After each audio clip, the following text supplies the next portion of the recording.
Hey guys, welcome back. I hope you are having an amazing day. Let's get right into the stories. The first one is an entitled people story. My name is Noah. I live alone in the serene countryside, working as a cattle rancher and livestock farmer.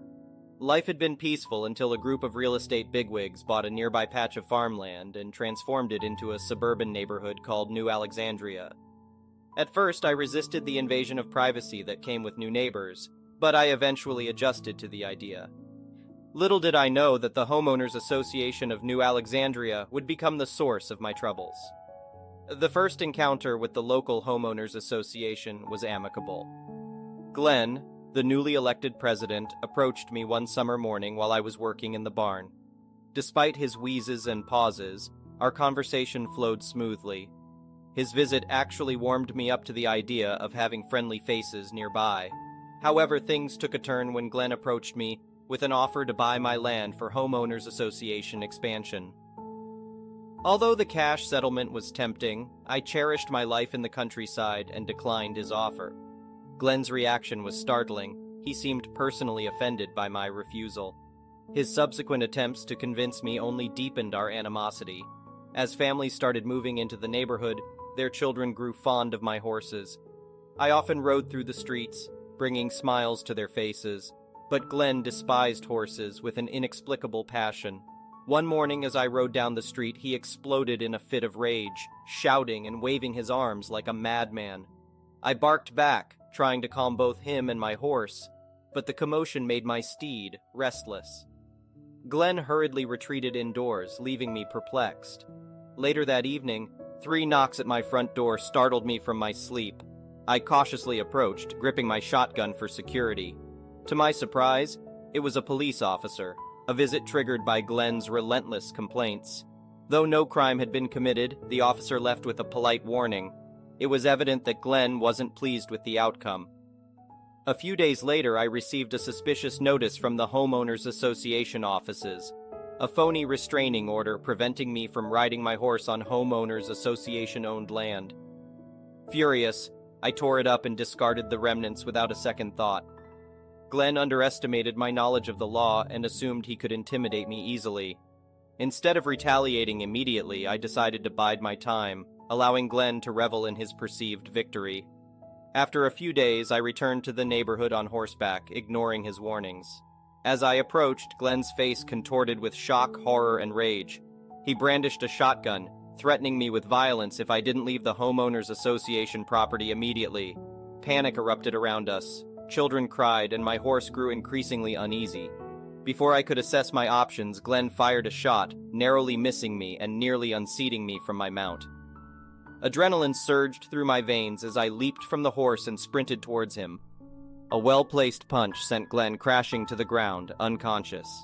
I quickly checked myself for injuries and, thankfully, found none. Unfortunately, my horse succumbed to its injuries. The chaos attracted a convoy of police cars, which swiftly secured the area and assessed our conditions. Glenn was taken into custody, while I was advised to seek legal counsel.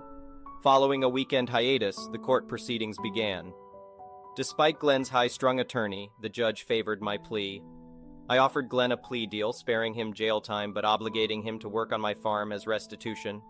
In the end, justice prevailed, teaching Glenn a valuable lesson: never mess with a farmer on his own turf. Update.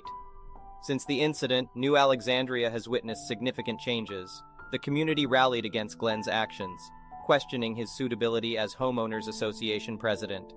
A special election was held, resulting in the election of a new president, Lucy, who advocated for better communication and respect among neighbors. The incident also spurred a re-evaluation of the Homeowners Association's rules and policies. Residents now enjoy more inclusive regulations, allowing for activities like horseback riding within specified guidelines. Additionally, an equestrian committee was established to promote understanding between horse owners and other residents. As for me, I continue to thrive as a cattle rancher and farmer, contributing to the community in my own way. The incident served as a catalyst for stronger bonds with my neighbors, who now appreciate the importance of preserving the harmonious coexistence between rural and suburban lifestyles. The next one is a pro-revenge story. Circa January 2020, my friend made a stupid decision and bought a brand new car he couldn't afford. His insurance was around $400 a month, while he made about $10.25 an hour working as a shift supervisor at McDonald's. His car payment amounted to $795 a month. Now, with a wage of $10.25 an hour for 30 hours a week, he earned approximately $300 a week, or about $1,230 a month. So yeah. My friend came to me for help because I used to sell cars and had good knowledge of the industry. I reviewed his paperwork. The dealer indeed took advantage of him, but my friend was seeking a way out of this mess. While the dealer overcharged him for the warranty, gave him a higher APR, and added extra fees, none of that was illegal. I knew that the only way to help my friend was if the dealer had done something illegal. I examined the finance application that my friend had signed, and I had a sudden realization. No bank would approve someone for a $795 car payment if they were only making $1,200 a month. It simply didn't make mathematical sense.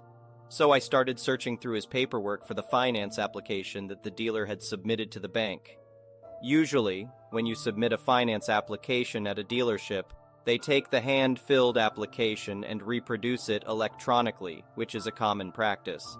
However, on the application that the dealer had submitted to the bank, they stated that my friend was the general manager of McDonald's, earning $70,000. Since my friend had good credit, it seemed like the bank didn't ask for proof of income. I went to the dealership with my friend and informed the sales manager that he needed to put me in touch with the general manager because we were going to unwind my friend's deal and return his trade-in. The sales manager and the GM both thought I was joking. Then, I demonstrated how the dealership's finance department had committed bank fraud. I showed the GM the finance application my friend had filled out, and then I showed him the one the dealership had submitted to the bank, pointing out the income difference. My friend actually made $14,000 a year, but the dealership claimed he made $70,000 a year. That was bank fraud, a felony. The GM realized that his dealership was in deep trouble. The evidence I presented was rock solid, and we were all on the same page. He asked, "Okay, so what can I do to make this right?" I replied, "Unwind the deal and give my friend his trade-in back." Unwinding the deal meant that the GM agreed to cancel the deal and essentially erase it as if it never happened. The GM tried to avoid it, but I stood firm and reminded him that we could easily take this documentation and make his life a living hell. He knew I was right. Besides, my friend needed a car to get to work the next day. The GM said he would look into it. When he returned, he unfortunately informed me that they had already sold my friend's trade-in. I said, "That's fine, unwind the deal, and let's put my friend into something as good or slightly better than what he traded in for." The GM asked, "So he'll buy a car similar to his trade-in?" I replied, "No, you'll give him a car similar to his trade-in." The GM responded, "It doesn't work that way." I told him, "It does when you commit bank fraud." The GM was upset with me, but I reminded him that I was being nice and things could get really ugly in this situation. Felony-level charges ugly, franchise losing ugly. So yeah, this is going to hurt, but it will hurt less if we do it my way. Reluctantly, the GM agreed and checked his inventory. He told me they had a 2007 Focus with 10,000 more miles. I said, "No, the car you give my friend needs to be the same or better than what he traded in." The GM countered, "I'm giving him a free car." I replied, "No, you took his trade-in, sold it, made money on that sale, and committed a felony in the process of selling him his new car. Now you're correcting that mistake. This isn't a free car for my friend. This is you correcting your mistake." The GM insisted that was all he was willing to do. I told him that if he couldn't do better than that, we would consult a consumer protection attorney and have a conversation with them. My friend didn't want to go down that route, but it was our plan B. Just as we were about to leave, the GM said, "Wait, give me a second." He returned and said, "I have an 08 Civic with 5,000 more miles. It's a Civic and not a Focus, but I can unwind the deal on the new car and put your friend in the Civic at no extra cost." We agreed. The GM had the paperwork drawn up. The old loan on the new car was canceled. They took back the new car, though they would have to sell it as used since it was already titled, which sucked for them, and they gave my friend a better car than the one he traded in. For those wondering why we didn't involve a lawyer from the start, we could have done that. However, courts take a long time, and this was a faster way to fix the situation. The next one is a petty revenge story. It was Christmas time, and the mall parking lot was jammed. Somehow, I lucked into a space near an entrance, and 4 hours later, my friend Dawn and I staggered back to my car with full arms and very sore feet. But we'd be home in half an hour, so the end was in sight. We got the bags stowed, and we buckled in, laughing ruefully about how exhausted we were. As I began backing out, a car was slowly pulling past right behind me. Naturally, I braked to wait for the car to clear my spot, but the driver saw my brake lights and realized she'd lucked out. All she had to do was back up and let me out, and my primo spot would be hers. But it couldn't be that easy. Another car was tight on her tail, and that driver wanted my spot too. And neither one of them was budging. The two drivers' faces got redder and redder as they honked, revved their engines to make the other driver think they were going to plow right into their car if it didn't move, and in general made utter asses of themselves over the parking spot. Meanwhile, my friend and I were trapped and getting pretty mad ourselves. After more than 5 minutes of this craziness, motor running but going nowhere, Dawn and I had had enough. We looked at each other and smiled. Then we got out of the car, locked it back up, and waved at the two disbelieving parking warriors as we headed back into the mall for a much-needed drink and a bite to eat. The next one is a malicious compliance story. So, my best friend loves it every time I tell this story. So I thought I would share it with all of you. In high school, I had an AP English teacher who was very opinionated in her grading. If she loved a book that the class had to read and you didn't, you wouldn't get a good grade on your report when you turned it in. I was an avid reader. In fact, I cleaned out my school library in 3rd grade. So let's just say I wasn't a fan of her literary selections. She was also the kind of teacher who thought her class was the most important one you had. Due to this, the workload was quite substantial. Coming up on our final exam, she gave the class a talk 1 week before the final. She would be weighting our grade for the semester, giving 60% of it to the final. She explained she was preparing us for college. However, since she was giving so much weight to the final, she would give us an opportunity to earn extra credit. For every 4 lines of the epic poem, The Rime of the Ancient Mariner, that you could memorize and write verbatim on the back of the test, you would receive 1 point of extra credit. Goody goody hands time. I had a rough year due to her grading style, so I was getting a B in the class at the time. However, this was my moment to shine. I have a knack for remembering things. In fact, as a freshman, I learned all the lines for the lead role of Neil Simon's Rumors, 2 hours before opening night, due to the lead dropping out. I then performed the role for 3 nights without dropping a line. So this opportunity seemed made for me, and I wasn't going to let it pass by. I got home and looked up the poem. It was well over 400 lines. I got to work. The final exam finally came. I sat down confidently in my seat and eagerly waited to receive my test. We received our 15-page final and were told we had 3.5 hours to complete it. I put my name at the top and immediately flipped it over to the back. For the next 8 minutes, I ravenously wrote out 400 straight lines from the epic poem verbatim. With that step complete, I decided to look at the questions she intended for us to answer. It was filled with multiple-choice essays and fill-in-the-blank questions.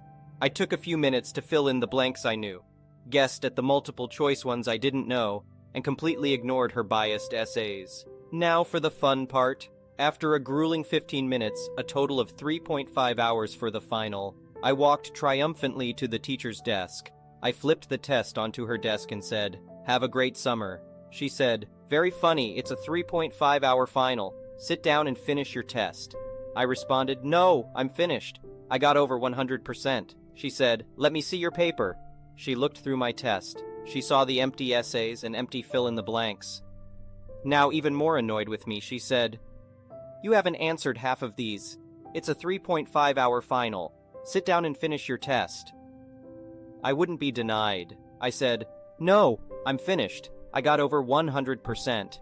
At this point, she was getting very upset, and the color in her face was starting to shift. "How do you think you have over 100% when you haven't done half the test?" she demanded. With a big smile, I said, "Look at the back. You said for every 4 lines of The Rime of the Ancient Mariner we memorized and wrote on the back, we would get 1 point of extra credit. You will notice I have written 400 lines from the poem. By my math, that equals 100% of extra credit. Anything I answered in this nonsense is gravy, so I got over 100%. She turned beet red. Her knuckles were white, holding my paper, and she stared at me with hate in her eyes. I said, "Have a great summer," as I walked out feeling like I had just dropped Mike Tyson with a single blow. I got an A in the class. My final was 145% out of 100. The next one is an entitled people story. So, a few years ago, I was teaching at a private urban religious college. Since I only had my MS, I was thankful for the opportunity to teach and gain experience before pursuing my PhD. The school usually had me teach accelerated night courses, which were aimed at non-traditional learners. Read, adults returning to school after many years off. I loved my students and had a blast teaching them. I had some issues with a few students here and there, but generally my experiences were really positive. But there was this one couple. Let's call them Hannah and Larry. That semester, I had been asked to cover a more traditional course at the last minute. Instead of being accelerated, it met 3 times a week, for an hour, throughout the semester. Furthermore, the class was very small, only about 4 students. Normally, small classes can be great, and a paycheck is a paycheck. But it was challenging due to Hannah and Larry. You see, this couple had attendance issues, to put it mildly. They would show up to a class or two and then vanish for a week or more without any word. Just when I suspected they were gone for good, they would show up, usually with some excuse or another, medical issues, car problems, work, etc. At first I tried to be sympathetic. I always have the attitude that life happens and sometimes things get tough. But at a certain point I began to grow suspicious that they were making up stories. Okay, I was immediately suspicious, but I usually let things slide to a certain point, just like my professors did for me. This was worse because of the small size of the class. Every time I prepared for a session, assuming all 4 would be present, they would skip and disrupt my plans. But when I accepted that they would be absent and prepared activities for 2 students, they would show up. All of this would be frustrating, but acceptable if it weren't for 2 things. First, whenever they showed up, these 2 would have an attitude and expect everyone to conform to their presence and cater to their demands. Second, they, of course, weren't doing any of the work. These 2 factors reached a breaking point when Hannah, who was the louder and more confident of the 2, would almost demand extensions and the ability to submit late work. I would give them the extensions, only for both her and Larry to ignore the work again. I like to be accommodating to my students within reason, but it quickly became obvious that Hannah thought she was playing me and could get whatever she wanted. And that couldn't stand. I have some level of pride and hate being seen as a pushover. Now I could have immediately put my foot down and said, "No more late work." But I was sure Hannah would throw a fit and go to the administration. I knew the administration would back me up, but I didn't want the hassle. I was working on a second MS at this point and had 2 other jobs. I was extremely busy and hadn't even planned on teaching that semester. I only agreed because they needed me. Besides, I'm an easygoing guy, but I do have my limits.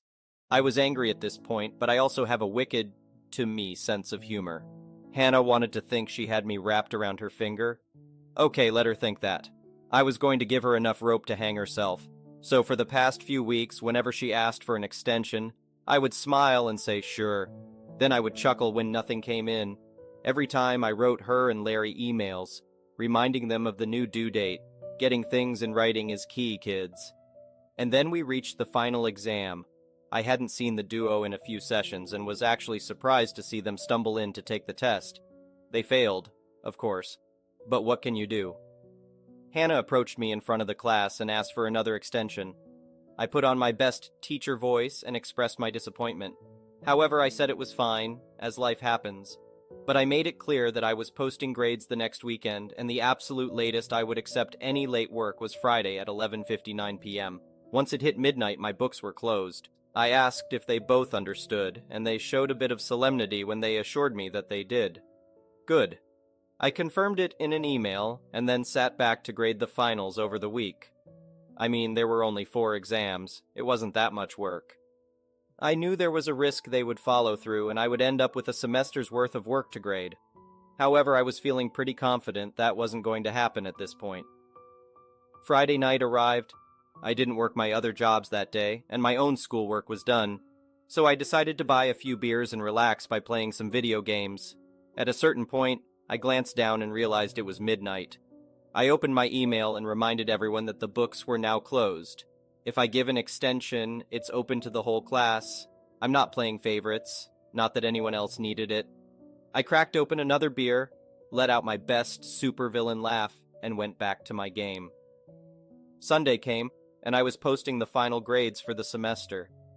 I usually hate failing students, but I admit I had a smile on my face as I assigned Hannah and Larry their well-deserved Fs. 10 minutes after I hit save for the grades, I heard the familiar ba-ding of my email going off, followed by another. Now who could this be? It was, of course, Hannah and Larry. Larry's email could best be summarized as, "Oh my god, didn't you get my email with the work? I sent it on Friday." Hannah's email said the exact same thing. It was obvious they were thinking they could get another day or two by claiming they had sent the work. After all, hadn't I been so accommodating and gullible all semester? Oh, the fools, the fools. They played right into my hands, and this was the moment I had been waiting for. I double-checked to make sure I hadn't missed emails from them, just to be safe. Ooh, I hadn't. And then I typed my response. "No, I didn't, and I just double-checked after your last message. That's okay. Emails sometimes get lost." At this point, I like to imagine Larry smiling while reading this. He had won again. God, this professor is an idiot.